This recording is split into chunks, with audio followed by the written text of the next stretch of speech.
Good evening, sports fans, and welcome to the All Ball Sports Show, a discussion of any and all sports, local, regional, and national. And now, here are your hosts, Dan James, Eddie Bobo, Ty Cobb, and the coach, Vance Belew. Thank you, Bill Jones. Welcome into the All the Ball Sports Show for this 27th day of March. Glad to have everybody here. Glad to be here. Fun times with this guy right here, going all the way back about 10 years. Watching his high school career, watching his college career,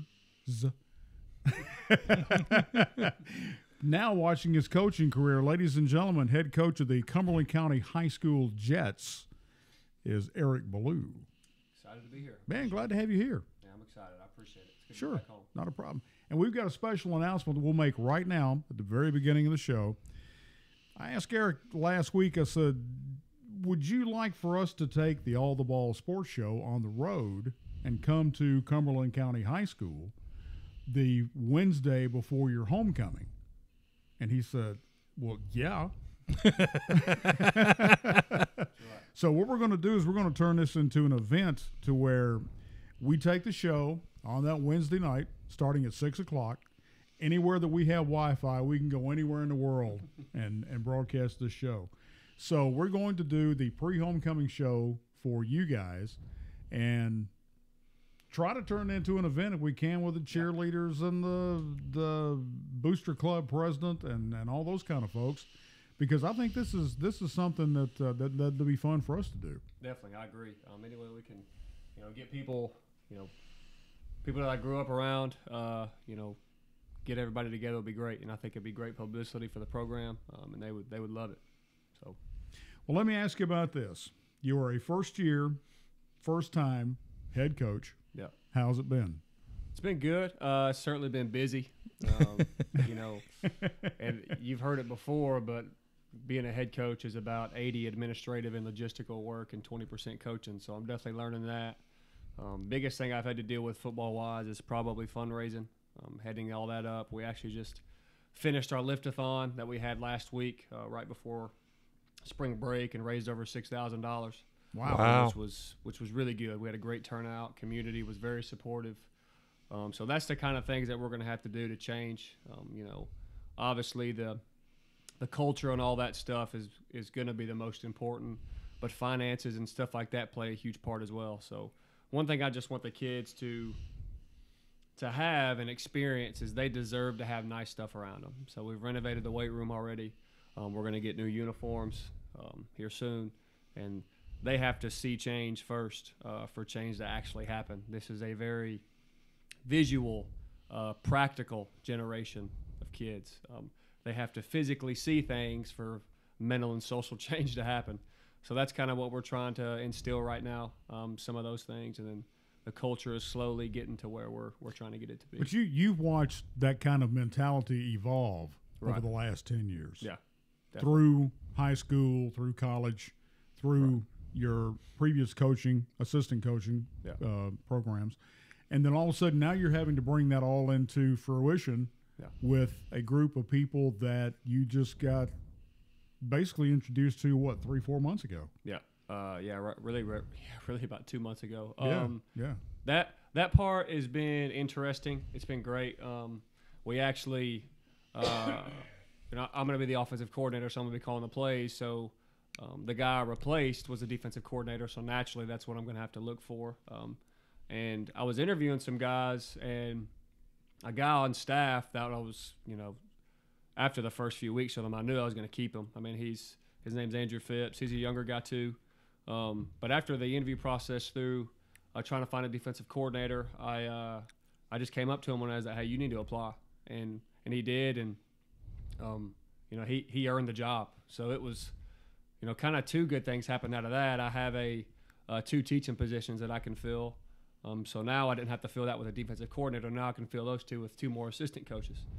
So the fact that he stepped up and earned that spot, that really helps us when it comes to developing a staff. And we've got two community guys coming back as well and I think that's really good for the kids too. Obviously, I'm going to bring in new people, but seeing familiar faces, especially ones that have been there and have done it well, retaining that I think is really important for the kids. So that's kind of where we're at with that process. And I think I found 2 guys that I'm going to fill for the teaching job, but there's some loose ends to tie, but I think we're moving in the right direction with that. Now you're getting into the administration part of it. Yeah, it's it's definitely weird being on the other end of an interview. Yeah.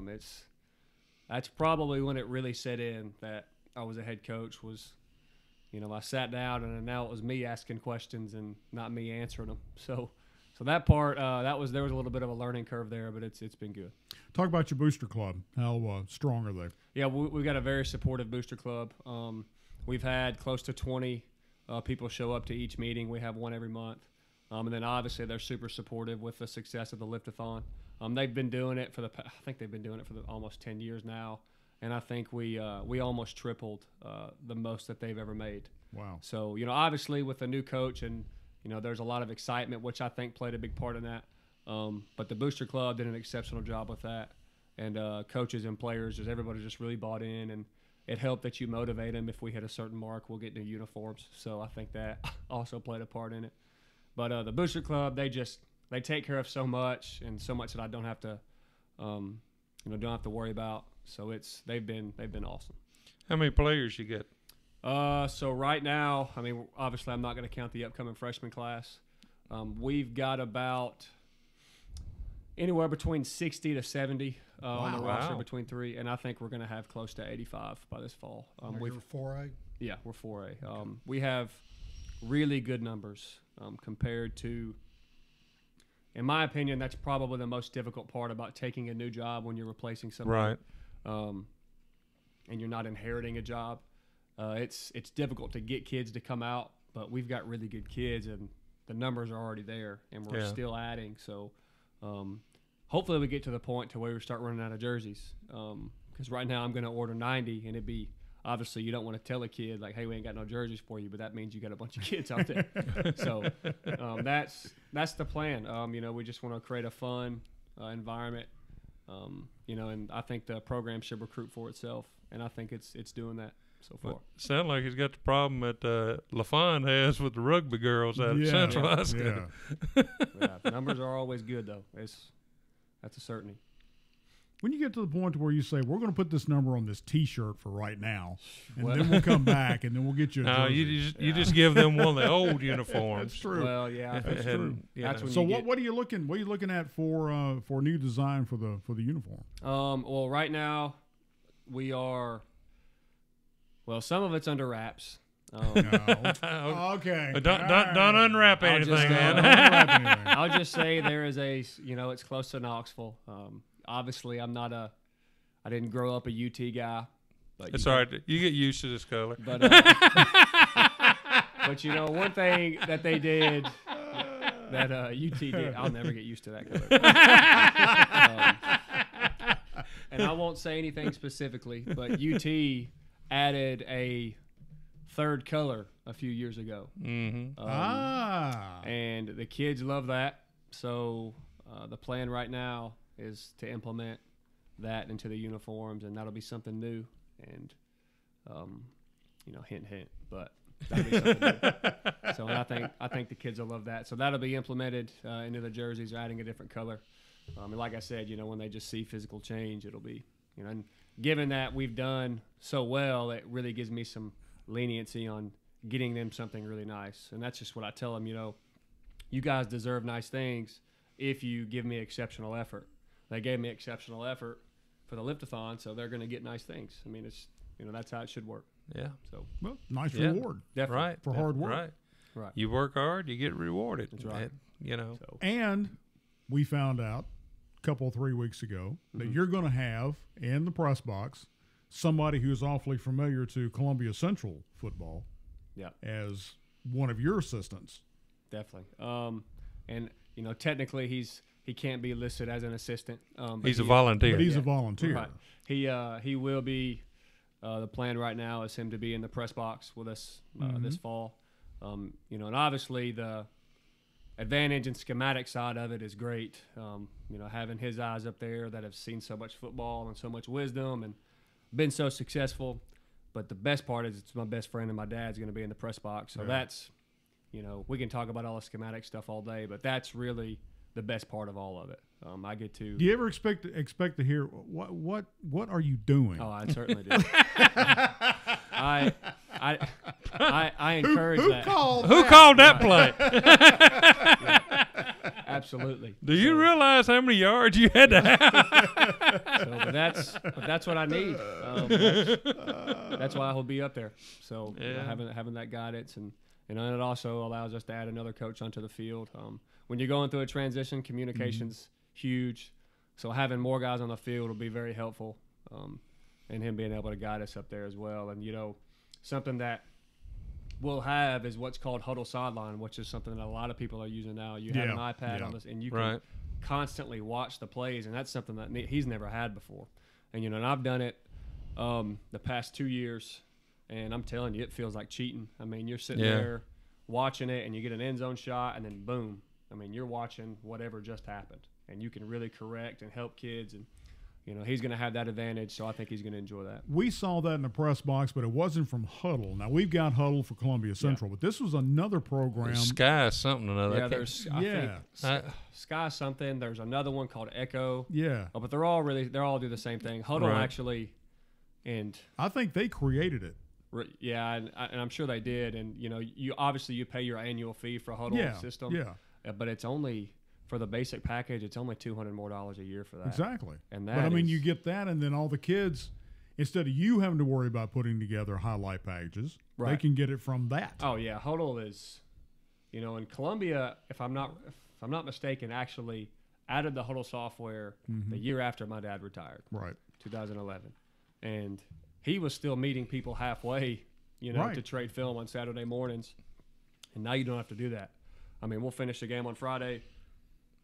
We'll finish the game on Friday, and then by midnight that night, you've got the other team's film ready to go. And they get yours. And my first major purchase as president of the Booster Club was a tower that could Skycam make 10 copies of the disc where we didn't have to sit there and do it one by one.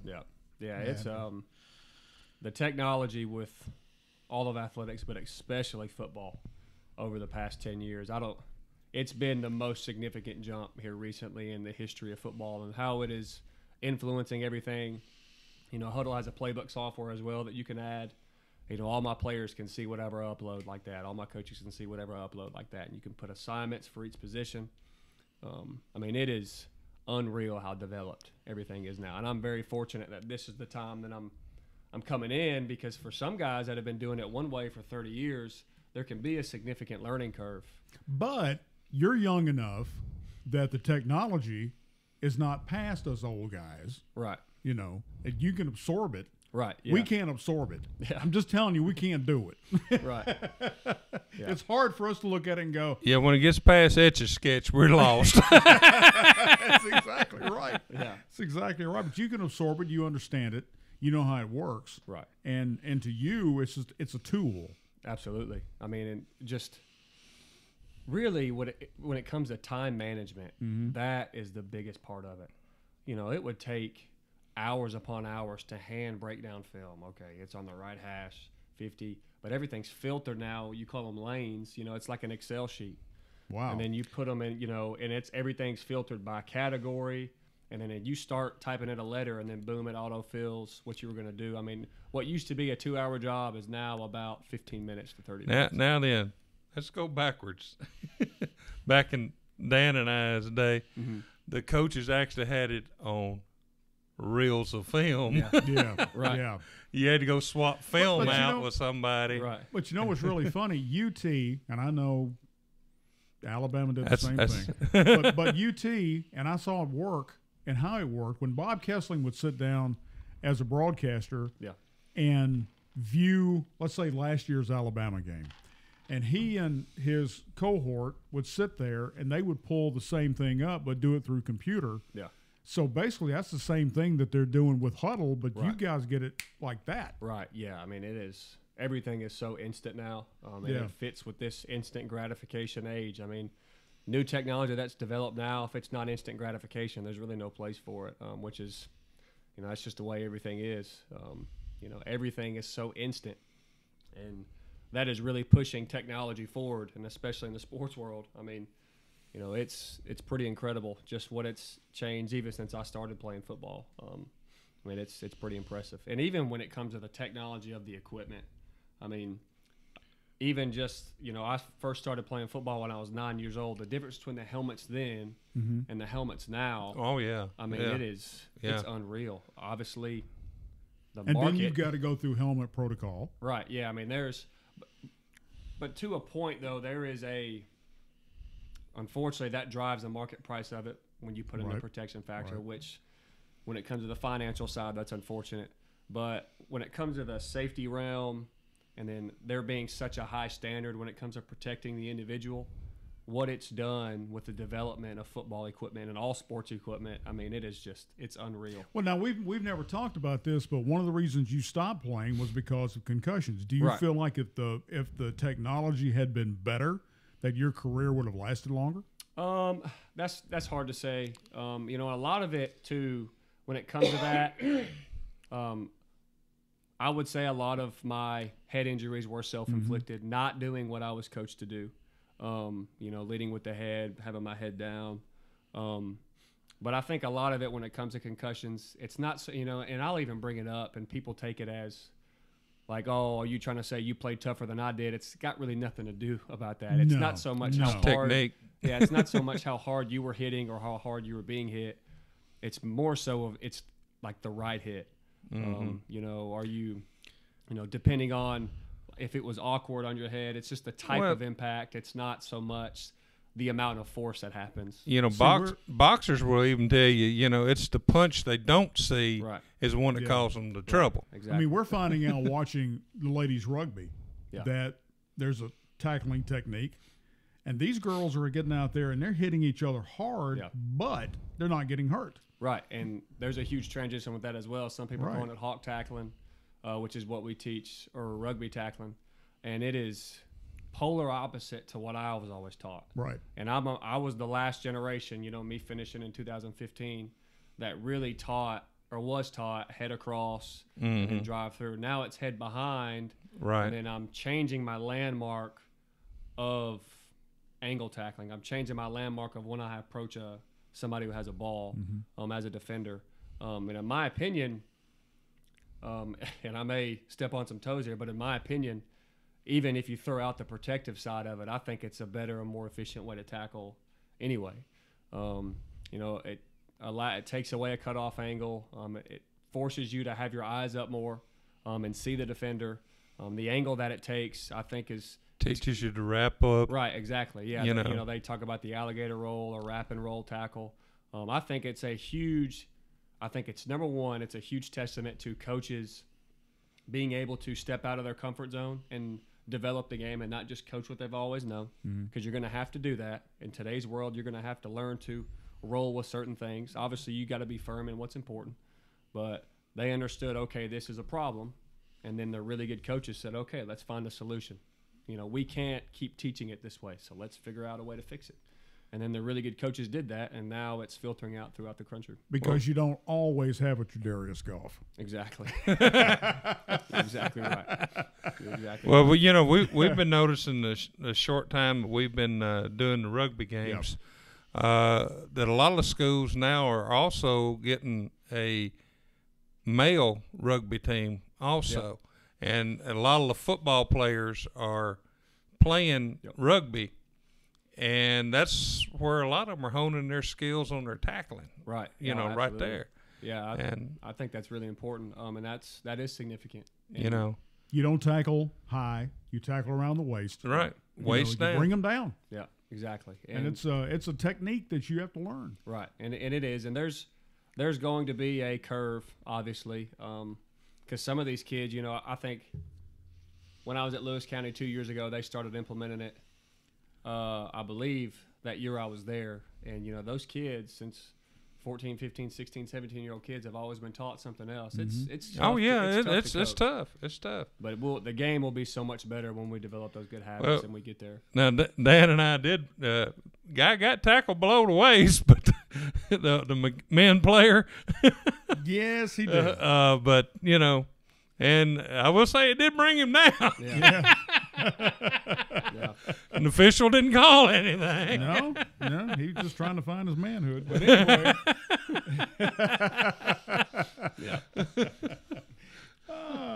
All right, let's go back. Let's go back to when you were hired as head coach for Cumberland County High School, and you being a first year and first time head coach. What does it take? The first day you walked in, and realized, or even after they called you and realized, hey, Eric, we want you to come be our head coach, and you put the phone down. What was your reaction? Well, first I told them anytime I make a big decision, I've got to take at least 24 hours, think about it, pray about it, and, go over it and make sure I'm making the right decision for my career as well as whoever I'm involved in. But I was just really, really excited. I had these personal goals. I wanted to be a coordinator by the time I was 25. I wanted to be a head coach by the time I was 30. Obviously, this was a little forward with the timeline there. Well, you're fulfilling both of them at one time. Right. Yeah, exactly. Yeah. So, and I think a big thing to mention too is, and this has been advice that I've always gotten, is you don't just take a job just to take it. I wouldn't have just taken a head coach job just to move up the ladder. Right. Anytime I've ever interviewed for a place, I want to be very upfront and say, I want to go where I'm needed, and I don't take stepping stone jobs. So I think that was very important, and it was very important that they understood that too, because it can be, young coaches are a big thing right now. I don't know if 10 years ago, if I would apply for this job, that opportunity would have been there. But you have your McVays of the world, your Cliff Kingsbury. Young coaches are, I don't know if it's so much of a fad right now, but it's in. So I saw that as a window for me to go and apply for a great opportunity. And I think that played into a big role of me actually being able to get the job. But when it come to that 24 hours, I was very, very excited to accept, and still am very excited, and I get more excited every day. How did you find out about it? I found out through the TSSAA portal. Okay. And then, you're in contact with so many coaches, right. and, you have group text, and then all you'll do is, especially once the season's over, you get these texts, hey, did y'all hear so-and-so's open? Did you hear so-and-so's open? This guy's leaving or whatever. So I kind of heard it through all that, just a general buzz. And I wasn't looking on leaving Landmark. One thing I will say was that was a really, really, really tough job to leave. The administration there was awesome. They are certainly on the uprising. They have a new head of schools that actually came from Thousand Oaks in California, which is one of the most prestigious schools in the entire world. They had before that, I think it was something like they had over 70 kids in all sports sign a Division I scholarship last year. Wow. So obviously the athletic side there is great, but that job was difficult to leave because the people there were just amazing. The athletic director, Duran Rice, really good friend of mine now, and just the other coaches and relationships that I developed. It was very, very difficult to leave that job. Well, you're the kind of person that's not going to burn any bridges anywhere Right. that you go. Yeah.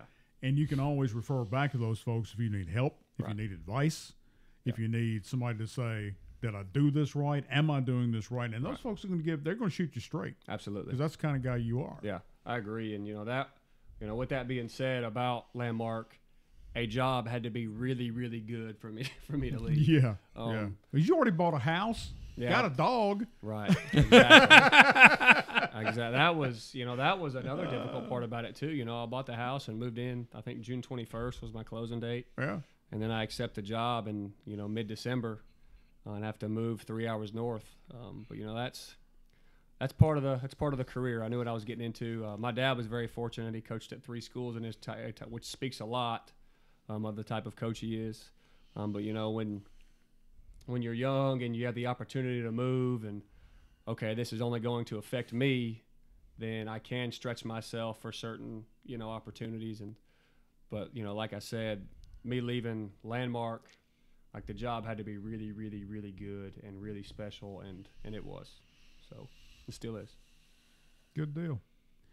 How have they accepted you as the Oh. young new head coach? Well, obviously, you know, there's and the administration and other coaches, and our AD's awesome, and our principal's great, and they there's a couple running jokes, you know, with me being young. We have a landline in our football office in the field Really? house. Yeah, and Still? yeah, with extensions and stuff. Oh yeah, and it was messed up, like it was broke or something, and I went to the principal just as a running joke. I was like, "Hey, I got this phone in here that I have absolutely no idea how to work. Can you come down there?" Which I do know how to work a landline phone, but you know, I know you do. it's just stuff like that. Yeah, but yeah, it's good. yeah. Administration there's awesome. You know, one thing that I've told the guys that are on staff right now, you know, if we aren't successful as a staff, we cannot point fingers at administration. You know, I know a lot of people do that, but we cannot say, well, if we had more help here, you know, we'd be. But it's going to be on us. They have provided Oh, yeah. everything we need, financially, resource-wise. He's allowing me to bring in, you know, like with the 2 teaching spots that are open. He says, you know, my principals told me, you get the guy that you want, and we'll make sure we get him here. If they have the certifications, we'll get them. And Cool. that's huge. And just all the other support around the school, other teachers and people that I've met, other coaches, especially of the other sports, have been very, very welcoming and very supportive. Much as I'd like to, man, I can't come do your announcing for your football games. I'm just, you know. Well, that'd be great.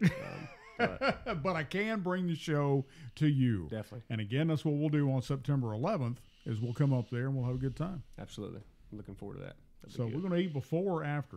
Doesn't matter. Oh, okay. Oh yeah, well, I'll see if I can contact Forte's there. It's the best place to eat in town. They're awesome. Whoa. Fortes. Fortes. Yeah, they are. Also, Sounds expensive. Hey, one thing we It's do really not that one bad. thing we do have to bring up is your golf tournament. Yes, absolutely. May 25th, Mm-hmm. we're having our Jets football golf tournament at Bear Trace, which is a Jack Nicklaus course. Right. And Bear Trace, Yeah, dude. Have you played it yet? I have not. I've only played. One of my buddies had a bachelor party in Crossville about 2 years ago, and I got to play Heatherhurst, and I can't remember what the other course was, but Stonehenge, Heatherhurst and Stonehenge, and those are up in the Fairfield Glade area, which is the north side of the interstate.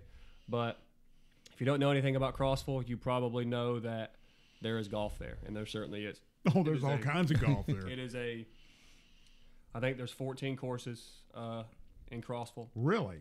Yeah, it is impressive, and I don't think they like golf. I mean, it is the most beautiful courses too. I mean, a lot of them, especially the more pricey ones. Mm-hmm. They shut down in the winter because when it's golf season, it looks like it's one of the top courses in the country, and they are. I'm excited to be a part of that Bear Trace. All right, give us some detail. Yeah, so it's $75 a player. Lunch will be provided, $300 a team, and you can contact me at my email, and I can sign you up. It'll be coachbelew@icloud.com, and it's one of those things, we'll have a maximum, and I hope we do reach the maximum, but with it being a public course in the golf capital of Tennessee, spots will fill up quick. So if anybody's interested, certainly, we'll have. It's going to be very similar to the Dillon tournament. Mm-hmm. The price is exactly the same. We'll have our giveaways, door prizes, putting contest, all that stuff, and it'll be really, really good. We're actually going to, with it being Memorial Day weekend, we'll honor a couple of veterans while we're there, some Jet alumni. So it's going to be a really, really good day. Really good day. And Dillon's tournament's coming up on April 27th. Yep. So keep that in mind. Definitely. And we still have spots available for that, too. But that's filling up fast. Yeah. That's got to where now it's like 36, 37. Yeah, I believe we've hit the maximum with Have that we? tournament in the past 2 or 3 years. Yeah, I think we're going to hit it this time, too. Yeah, I think Because so. then we get people on the morning of that decide they want to come out and play. Right. And then when they do, then it just Yeah, and But if you're going to do that, if you're going to come the morning of and want to play, bring your Bring own on cart. cart. Yeah. Right. Yeah, and Yeah. I think that's what they had set up. If they get to 36, and they don't have any carts left, then whoever Yeah. brings their own cart. So Yeah. a lot of chance to play a lot of golf this spring. So hopefully both of those. And do it for a great cause, too. Absolutely. Especially the Dillon tournament.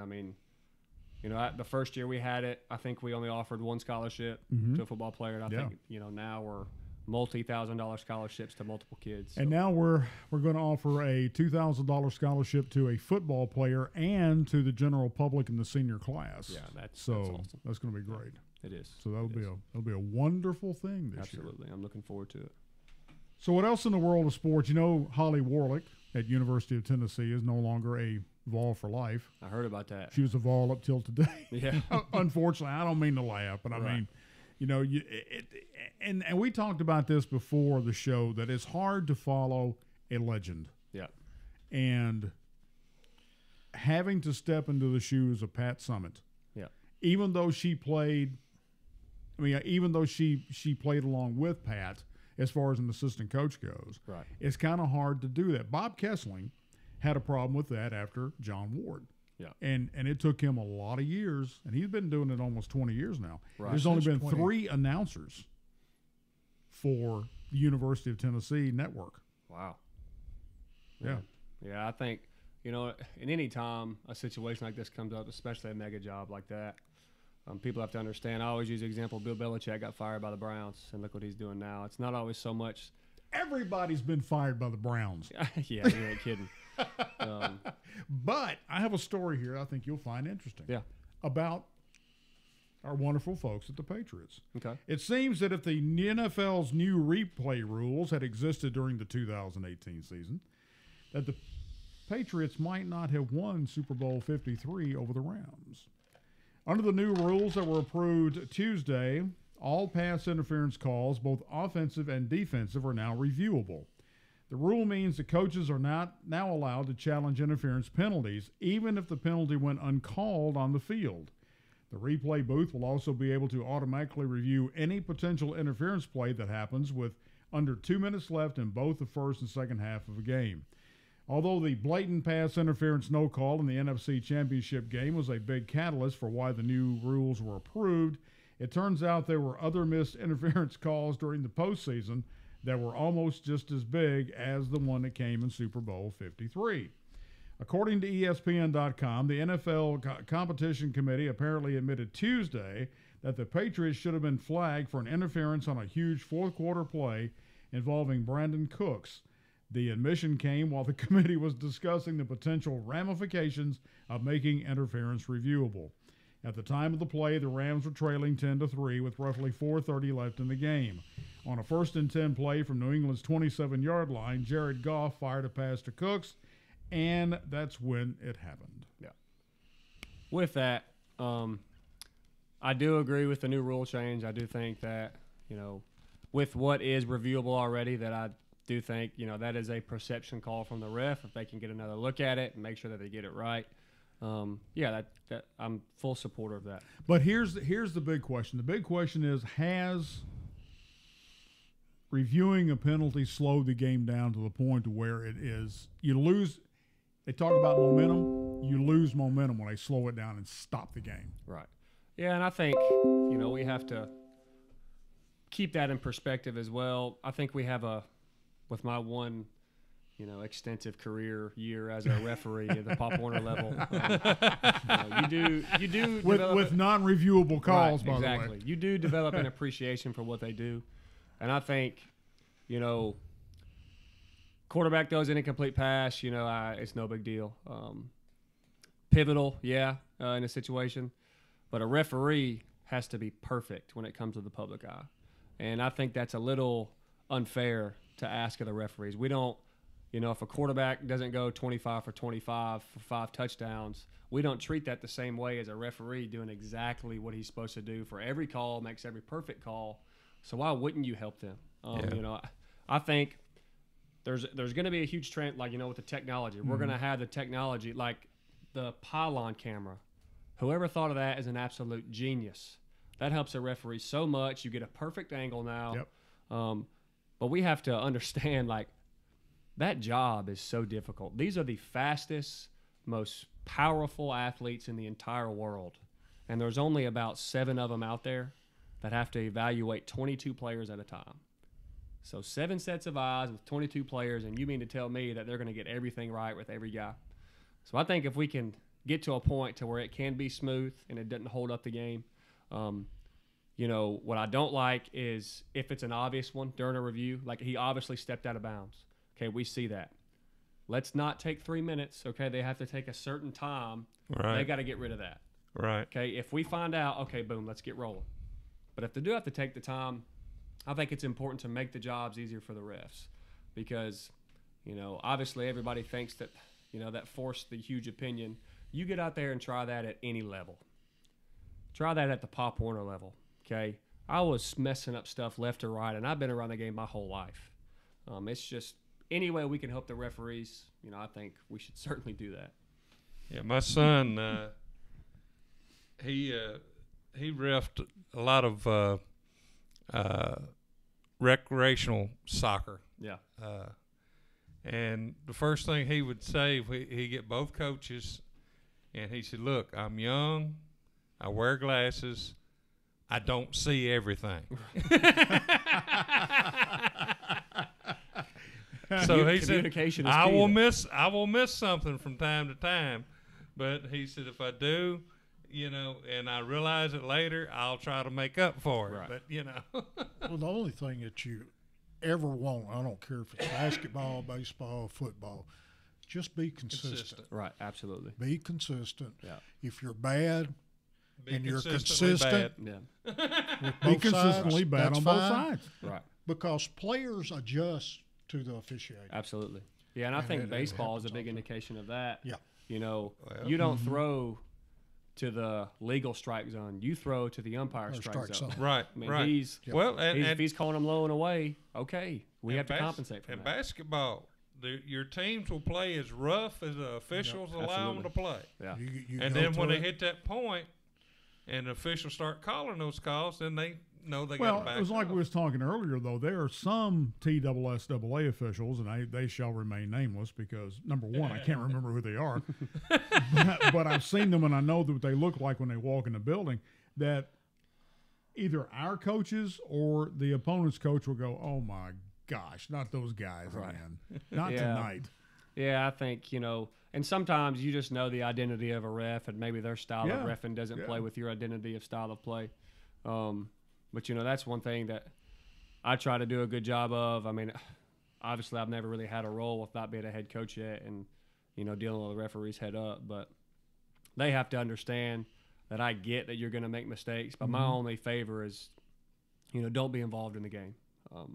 You know, you're there to help facilitate and make sure everything's right. And I understand the difficulty of your job.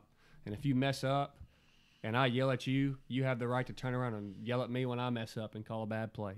I mean, it's the same thing.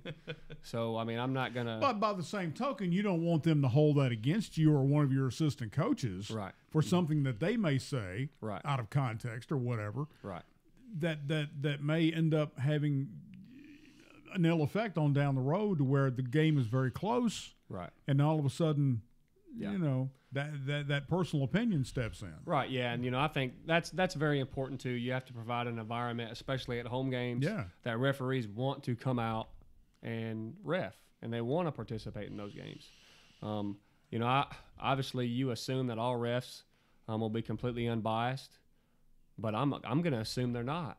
And I'm going to treat them with utmost respect as much as I can, and I'm going to be That's a warning to you, TSSAA. And here's one key as a new head coach and administrator. Yeah. Feed the officials. Oh, yeah.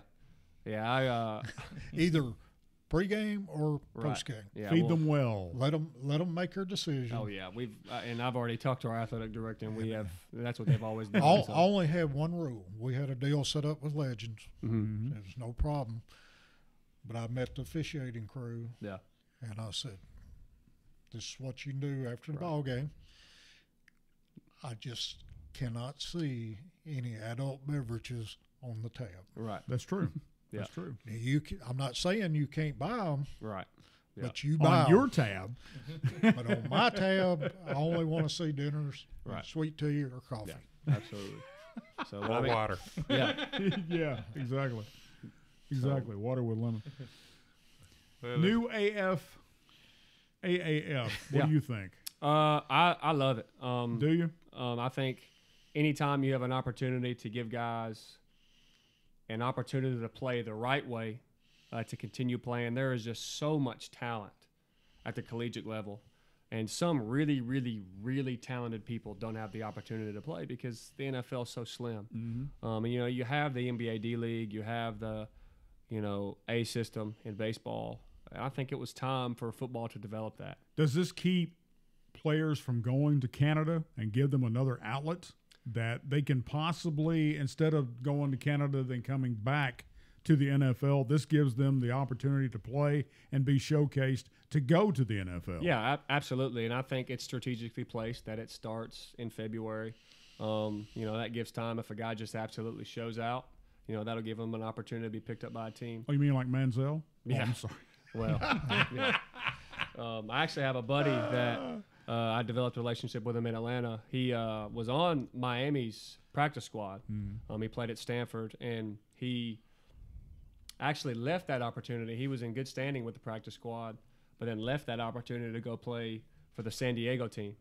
And they actually, and I may be wrong, but I think I'm right, every player has the same contract. It's 3 years, 250. So you have that steady income, which is huge. But the opportunity, he took it because, yes, it's a great opportunity to be on a practice squad, but I can go play in February, and I can go prove myself, in between the whistles, and then a team can reevaluate me this summer if they want me to, play on their team. And they can get out of their But do you Right. think? But do you think the NFL is taking the AAF seriously? Yeah. I do, yeah, absolutely. There are, and for perfect examples like that, his name's Francis Owusu. He's an awesome guy. Like I said, played at Stanford.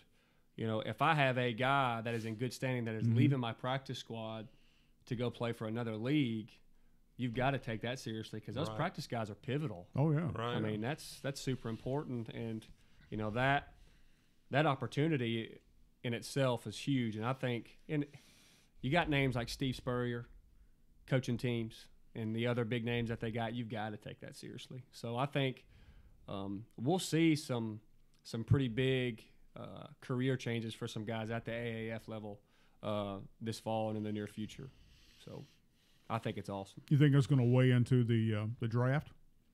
Yeah, I do. And I'm not sure with the timing. I don't know. I think they only play 8 games, so I think it'll be over before the draft, which I think that's really good timing.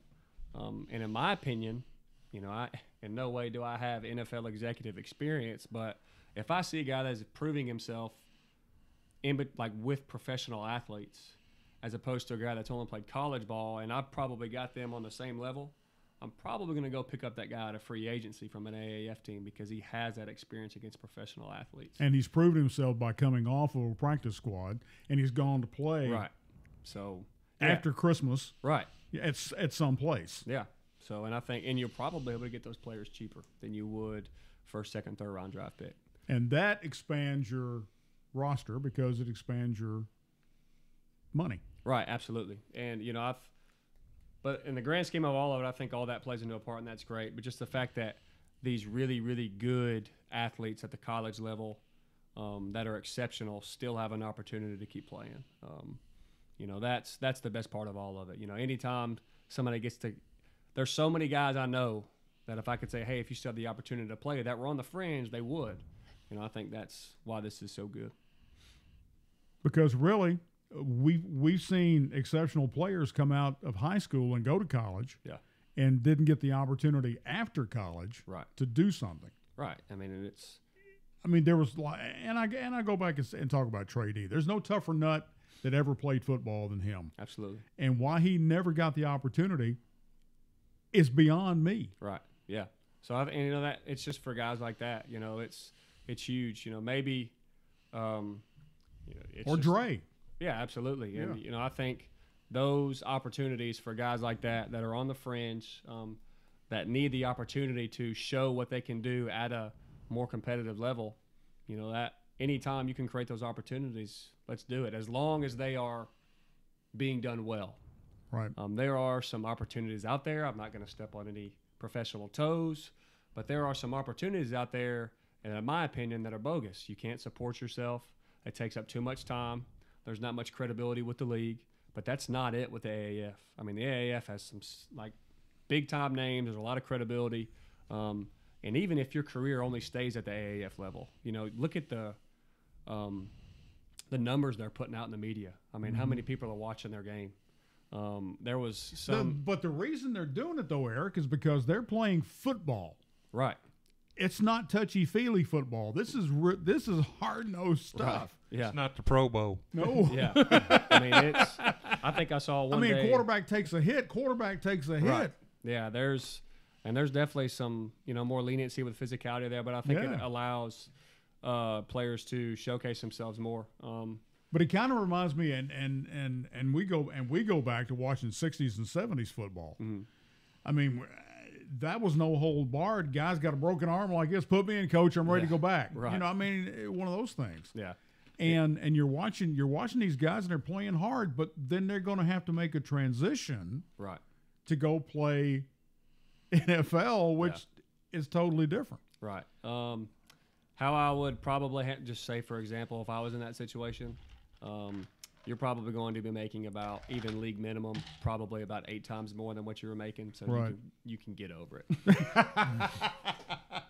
That $850, $1,000 check is a whole lot better than that $250,000 check. Yeah. So, but it's good. Where do I sign up? Yeah. I got one good play left in me. Just put me in, coach. Yeah. But it seems that Eminem has weighed in on Johnny Manziel. The rapper? Yes. Marshall Mathers. Didn't know he was a football guy. Well, he apparently is. Please entertain this thought regarding the AAF Iron and Express game. Allowing the players to actually fight would be key to league success like hockey. I would watch every game, even though there's no Detroit team yet. Hint: don't blow it. Sincerely, Marshall. Yeah. He sends that out to Johnny Manziel. Yeah. Well, obviously, there's a lot of credibility there with his football experience. But I don't know. 8 Mile, dude. Yeah. 8 Mile. But it is what it is. Obviously, I would never promote that. But I am a hypocrite though, because the only reason why I go to hockey games is to watch guys fight. So, because it's a good time. But I would never promote that in football. Watching hockey. Keep it out of football. I love watching hockey live. I can't stand to watch it on TV because they're constantly following the puck. Yeah. And we all know at a live match, good stuff happens. All the good stuff happens away from the puck. Yeah. Yeah, definitely. So when you see somebody's face planted into the glass, right. Yeah. But with that being said, though, I think that's why the AAF is credible, though, because it's not jungle ball. I mean, it is, it's high octane. I mean, it's legit. Some of the best athletes in the world are doing it. Yeah. So, yeah. Hoping for that big break. Yeah. To go to the next level. Definitely. I mean, get to live out their dream. And Spurrier's enjoying coaching because he's probably still playing golf too. Yeah, you're right about that. Especially a 2-month season, he's got plenty of time. Well, he's. No, I ain't gonna say that. I'm gonna leave that alone. So what's Alabama doing? Do you know? You kept up with them? Any new coaches? I've kind of gotten to a point. I mean, obviously, I'll still consider myself a Bama fan, but I kind of just follow coaches now, and I try to keep more up to date with. We have what's called Glazier Clinic software, and I'm watching these college coaches all the time, and I really just follow coaches now, but I haven't been able to keep up much with what they're doing. But we are going. Our staff's going to the Bama Clinic next weekend. I went last year with the Lewis County staff, and their headliner's Freddie Kitchens. I cannot wait to hear from that guy. Their clinic. Obviously, it's good to hear from the staff that's so successful, but the people they bring in is awesome. They've got a psychologist that comes in and speaks on coaching the generation of now. His name's Dr. It's either Dave Elko or something Elko, but he was awesome last year. And so that's going to be great. And then having our coaches, they have a big crawfish boil. It's awesome. So I'm excited to go on there. It's like a big party. Oh, yeah. It is. When he said psychologist, the thing that popped in my mind, I don't know why this did, but remember the movie The Natural, where they kept bringing in the psychologist? Yes. Yes. Yeah. Are you going to try to go down to the Titans when they have the high school coaches in? Yeah, and I've thought about that, but I think it may be during our spring practice. but we'll see. You know, I'd love that because I love. Oh shoot, his name slips my mind. Their head coach now from Grable. Vrabel. I love Vrabel. I think he'd be a big guy to learn from. He's real adamant on learning how to coach a new generation because, you know, when he came up, super hard-nosed guy. And not that you can't coach kids hard-nosed now, but he had to go through a transition. Okay, this isn't how I was coached. I have to coach these guys different because it's just a new generation. I mean, the culture has changed. Right. I mean, we've watched it from the press box. Yeah. That now, and I know I'm going to step on some toes when I say this, now in a lot of high school games, it has become a social event in the stands. Right. Instead of watching the game and watching your players until that player gets pulled for another player or that player gets hurt. Right. And then suddenly they become interested in what's going on out there. Right. But the stands have become a social event. Right. Yeah, and you know, and I'm saying, but that's not in every football stadium. But we've seen it happen, not just ours, but it's happened in several we've been to. Yeah, to where the game is not as important anymore as, well, my baby plays in the band, blah blah blah. That's the only reason we go to, which has always been there. But now it just seems like there's more social going on than there is paying attention to the game. Yeah, and I think, you know, there's a lot that plays into that, and I can only speak from the administrative side of it. And then as the football coach side, you know, I really could care less what people are, you know, doing in the stands. You know, all I care about is what's going on right in front of me. But then also another thing too, you can kind of get caught up in, you know, we have to try and make as much money as possible. Let's try and get all these activities going, which is great on one end, but then you can't forget about why you're really there. And I think it's very important for a fan base to be supportive. And if you're showing up to a game, might as well watch it. So, well, you're going to have two from Columbia that are going to be there to support the Jets. Yeah, that's just the way it's going to work. That's right. And I think we'll have an excellent fan base just from what I've seen. Crossville they're hungry for the Jets to be good again. And, you know, we have another school, Stone Memorial, that was built about 10 or 15 years ago, and they've been really good. I think they've won at least 9 games the past 2 years. Wow. So that's something that we're going to have to compete with a bunch, but that's exciting for me. I don't want to come into a cupcake situation. Like I said, I want to come into where I'm needed, and I think they got a great program over there. And I want Cumberland County to see, you know, that we can have a great program too. It is no different than buying a business. You never buy a successful business. Oh, yeah. You always buy a business that's in trouble, and then you build it from there. Absolutely. Just like with radio. Equity. For years and years and years, we always said you never buy a station when the numbers are up. Right. You buy the station when the numbers are down. Yeah. And then you build up the numbers, and then you sell it. But yeah, which I've been, unfortunately, a part of those little conglomeration things. Right. Well, Coach, what type of offense you gonna be running this year? Well, it's funny. Wing T. Well, it's and he was around it a lot in Lewis County now. Well, it's great to actually talk about this because I love talking about this concept. You know, you talk about, you know, your family trees, you know, like, hey, these are my parents, and then these were my grandparents, and so on. Right. You have that with coaching as well. I mean, you have the guys that poured into you. Obviously, you know, my dad ran the wing tee for almost a decade, and being under Bobby Sharp, you know, they learned under Herschel Moore and ran his system, which was Coach Moore's dad.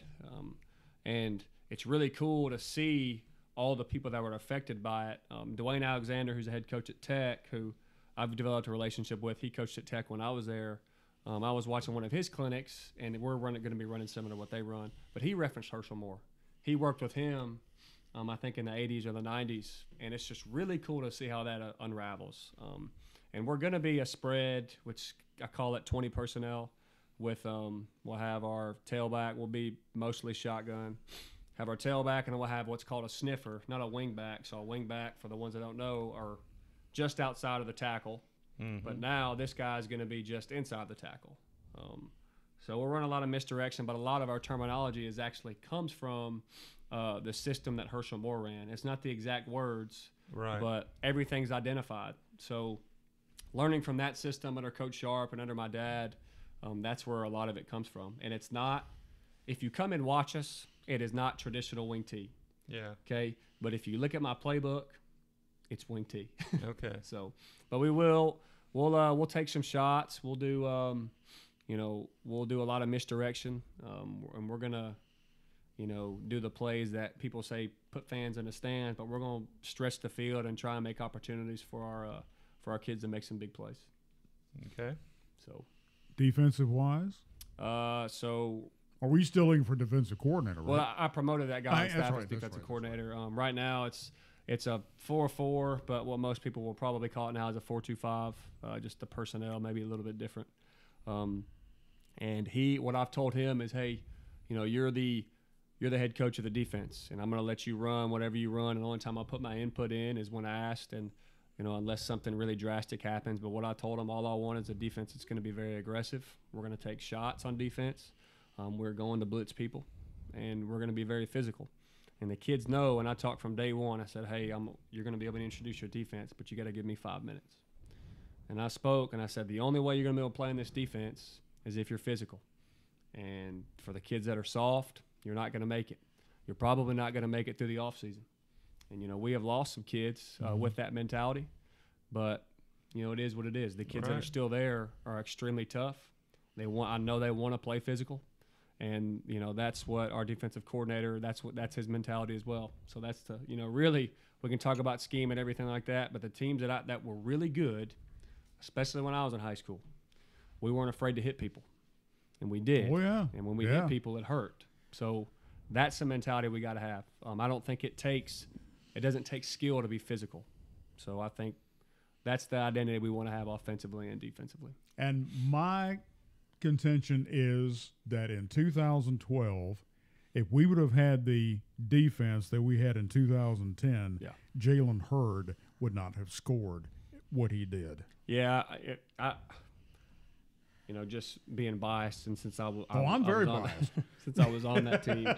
But that 2010 defense, the 2009 defense as well. But I'm only going to speak. I didn't play as much defense that year, but I'm going to speak for the 2010 defense. And then it's a mentality that I've carried, and I'm trying to implement as much as I can as a coach. But you throw around names like obviously Shaq and Trey D, the ones that people know, but people don't understand how absolutely physical John Harvey.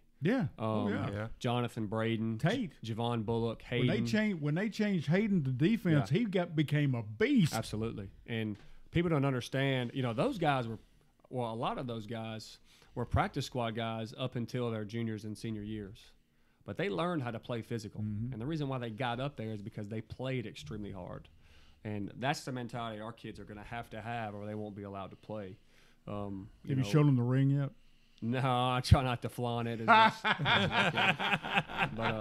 back when we were 6A and we weren't winning, but I had several coaches would tell us we're the most physical team that they played. Yeah, and that's when it comes to, establish an identity. People ask, what is an identity? What does that mean?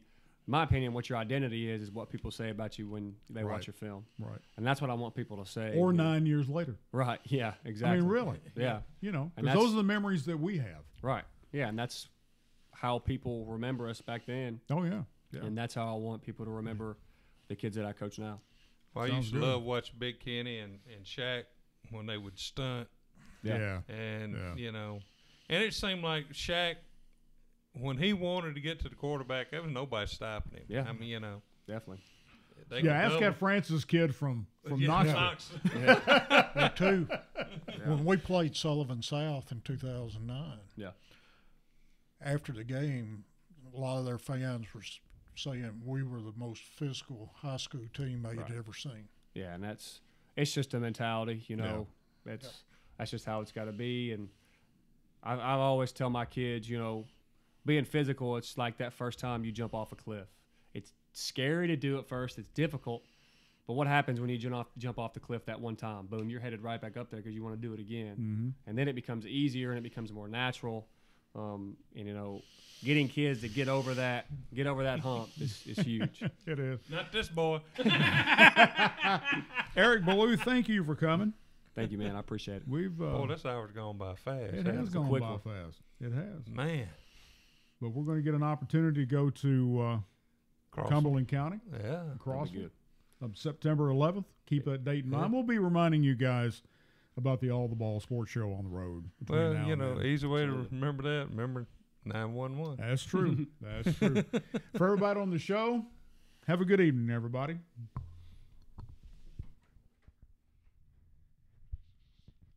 Always good. Oh, man. So you headed to